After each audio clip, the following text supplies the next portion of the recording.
السلام علیکم ورحمۃ اللہ وبرکاتہ۔ امید ہے تمام حضرات خیریت سے ہوں گے۔ اللہ تعالیٰ آپ سب کو اپنے حفظ و امان میں رکھے۔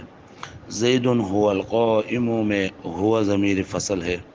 ضمیر فصل اس صورت میں ہوتی ہے جبکہ خبر معرفہ یا معرفہ کے قائم مقام ہو اور مبتدا اور خبر کے درمیان واقع ہوتی ہے۔ یہ جیسے زید هو القائم، اب یہاں ہوا یہ ضمیر فصل ہے۔ یہاں ضمیر فصل خبر کو اس کی صفت ہونے سے ممتاز کر رہی ہے، کیونکہ یہاں اگر ضمیر فصل نہ ہوتی تو اس بات کا احتمال ہوتا کہ القائم صفت ہے یا خبر ہے، تو ہوا ضمیر فصل کے پائے جانے سے اس بات کا احتمال نہ رہا، کیونکہ موصوف اور صفت کے درمیان فاصلہ جائز نہیں ہے۔ قرآن مجید میں اس کے بھی بہت سے مثالیں ہیں، جیسے ان اللہ هو الرزاق ذو القوة المتین، انہ هو الغفور الرحیم، کنت انت الرقیب علیہم۔